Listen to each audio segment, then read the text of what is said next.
రాజన్న సిరిసిల్ల జిల్లా వేములవాడ నియోజకవర్గంలో ప్రస్తుతానికి ఇప్పుడు మనం వేములవాడ నియోజకవర్గంలో ఉన్నాము.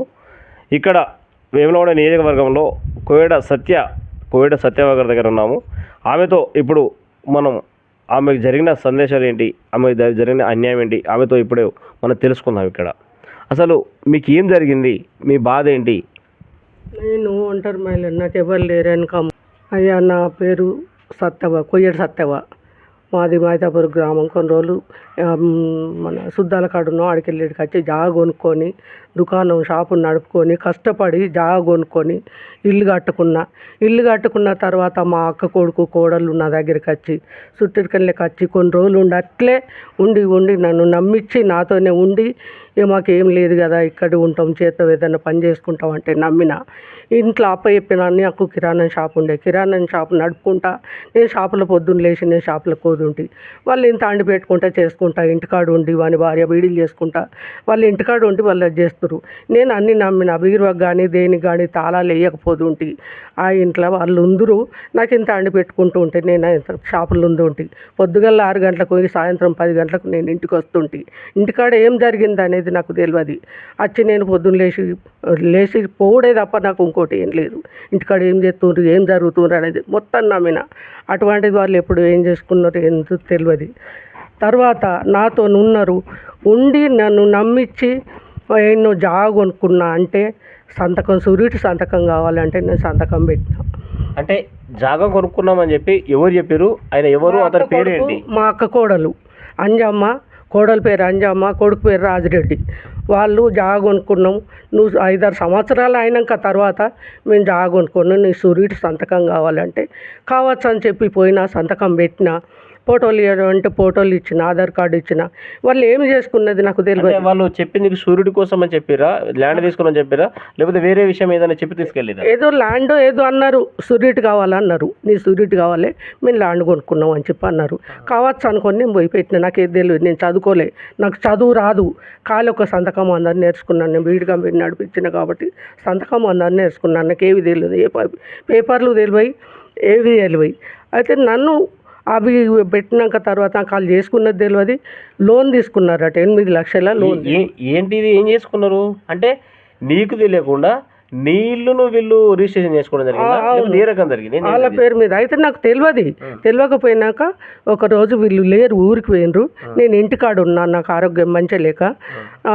బ్యాంకు నుంచి నోటీస్ వచ్చింది. నోటీస్ వస్తుంది, ఏం నోటీస్ అని చెప్పి చదువుకున్న వాళ్ళకు తీసుకుపోయి ఇది ఏంటిది అని చూపిస్తే ఇది బ్యాంకు నోటీసు. 8 లక్షల లోన్ తీసుకున్నారు. ఎట్లా తీసుకున్నారు అంటే నీ కాగితాలు పెట్టి తీసుకున్నారు. వాళ్ళు నీ పేరు మీద ఉన్న కాగితాలు వాళ్ళు రిజిస్ట్రేషన్ చేసుకున్నారు. వాళ్ళు ఆల్రెడీ చేసుకొని వాళ్ళు 8 లక్షలు లోన్ తీసుకున్నారు అని అన్నాక అప్పుడు నాకు తెలిసి నేను అడిగిన, మీరు ఎట్లా లోన్ తీసుకున్నారు? అంటే వీళ్ళు రిజిస్ట్రేషన్ చేసుకొని లోన్ తీసుకున్నది కూడా మీకు తెలియదు. నాకు తెలియదు. మా అక్క బాగాలేక ఉంటే కూడా నేను సంవత్సరం పోయి మా వాళ్ళ ఇంటికాడ ఉన్న అక్కడ తల్లిని పట్టుకొని నాకు ఇవన్నీ ఏం తెలియదు. ఈ నోటీస్ వస్తేనే నాకు తెలిసింది. నేను బయట చూపిస్తే అప్పుడు తెలిసింది నా ఇల్లు వాళ్ళు పేరు మీద రిజిస్ట్రేషన్ చేసుకున్నట్టుగా, వాళ్ళు లోన్ తీసుకున్నట్టుగా. అప్పుడు తెలిసి నాకు గుండె వలిగి అందరి దగ్గరికి తిరుగుడు మొదలు పెట్టిన. అప్పటి నుంచి ఈ 3-4 సంవత్సరాలు నేను తిరుగుతున్నా.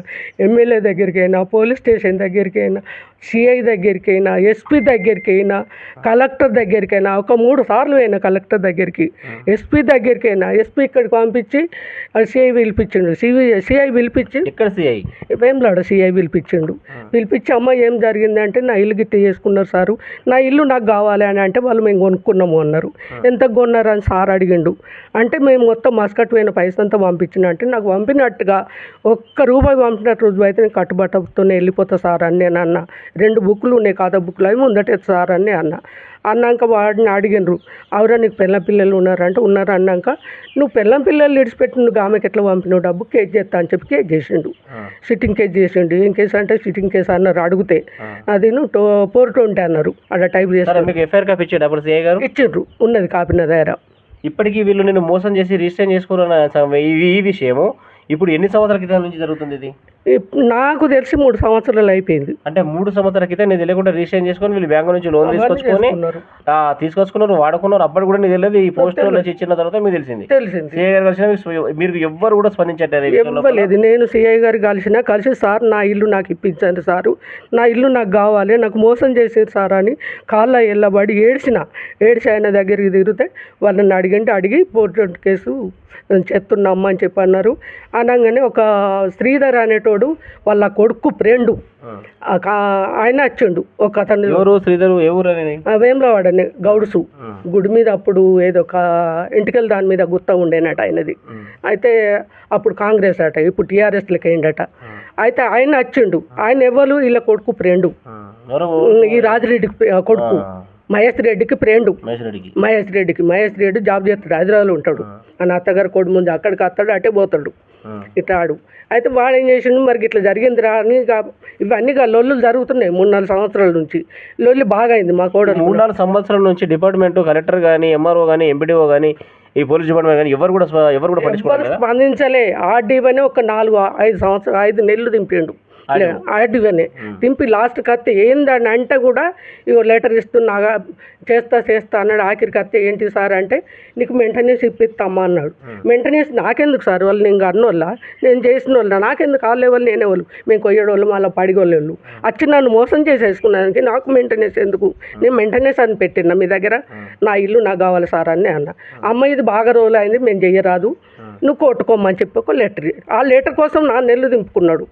లాయర్ కావాలంటే ఆ లెటర్ కావాలంటే ఆ లెటర్లు ఏమి ఇచ్చిండంటే నేను చేయరాదు, బాగా రోజులైంది, 11 సంవత్సరాలు అయింది మాకు చేయరాదు అని చెప్పి అందులో రాసిండు. సరే, ఈ మధ్యలో ఏం జరిగింది? ఇప్పుడు ఈ మధ్యలో నేను మొన్న ప్రజావాన్లా పెట్టిన పోయిన నెల దరఖాస్తు పెట్టిన, మా లాయర్ ఇవంటే అక్కడ ఇచ్చేస్తే ఏం చేసిండు, కలెక్టర్ నాకు లెటర్ పంపించిండు రమ్మని. లెటర్ పంపిస్తే పోయినా, ఇంటికాడ ఉండలేను, పానభయం ఉన్నది నాకు. వాళ్ళు ఉన్నారు ఇంట్లో ఆల్రెడీ. ఇప్పుడు నేను 3 సంవత్సరాల నుంచి ఇంట్లో, 2 సంవత్సరాలు అయితే మొత్తానికి ఇంట్లో వండు లేదు, ఇంట్లో తెలిసిన వాళ్ళ దగ్గర ఉండాలి, తినాలి.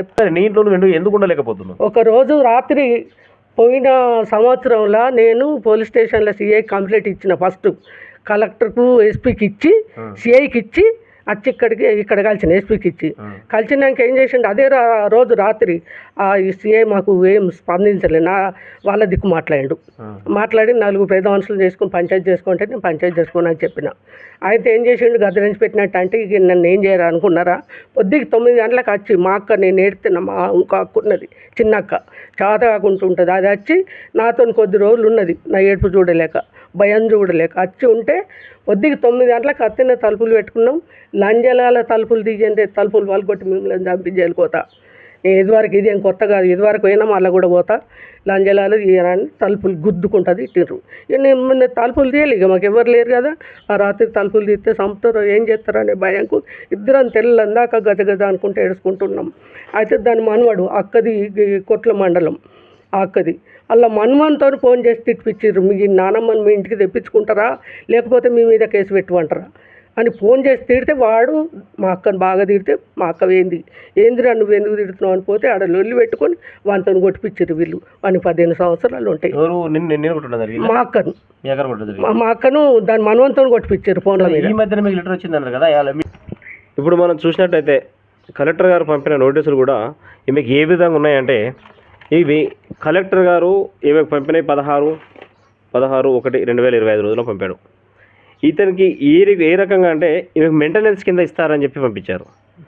ఈమె ఇల్లును వాళ్ళు తీసుకొని ఫోర్జరీ చేసి నమ్మక ద్రోహం చేసి ఇల్లును రిజిస్ట్రేషన్ చేసుకోకపోవడం తప్ప కలెక్టర్ గారి నుంచి కానీ, ఎంఆర్ఓ గారి నుంచి కానీ, ఆర్డీఓ దగ్గర నుంచి కానీ మెయింటెనెన్స్ అంటే ఈమెను చాదడానికి మీకు పోషణ కోసం పంపిస్తారు, వాళ్ళు పోషణ మీకు పంపిస్తారు, చేస్తారని చెప్పారు. కానీ వారిపైన ఎలాంటి యాక్షన్ తీసుకోవడం లేదు. ఇప్పటికైనా ప్రభుత్వం కానీ అధికారులైనా ప్రతి ఒక్కరూ స్పందించి ఈమెను ఇప్పటికైనా ఆదుకోవాలని చెప్పి పిఆర్సీ న్యూస్ తరఫున కోరుచున్నాము. అయ్యా మీరు అందరు కలిసి నాకు న్యాయం చేసి నా ఇల్లు నాకేం లేదు, నా జీవితం అంతా దార పోసి వాళ్ళు నా వాళ్ళని నమ్మినందుకు నాకు మోసం చేసి నా ఇల్లు రిజిస్టర్ చేసుకొని నన్ను రోడ్డు మీద పడగొట్టి నేను 3 సంవత్సరాల నుంచి మన్నీళ్ళ మొన్న తిరుక్కుంటూ పండుకుంటూ తల దాచుకొని బతుకుతున్నా.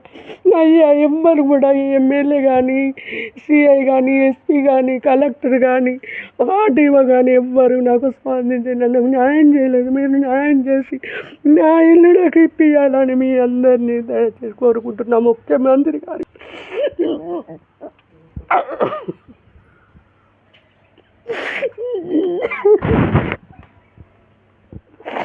నాకేది కమ్ముదేవారు లేరు, నా తల్లి లేదు, తండ్రి లేడు, అన్నాము లేరు.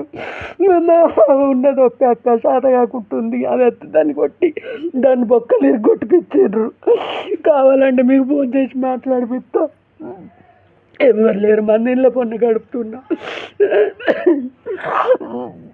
నాకు ఇంట్లో పోతే పాన భయం ఉన్నది. నా ఇంట్లో నుంచి వాళ్ళని వెళ్ళగొట్టి నా ఇల్లు నాకు ఇప్పించుదని మీకు దండాలు పెడుతున్నా. మీకు అందరికీ మీ అందరినీ వేడుకుంటున్నా.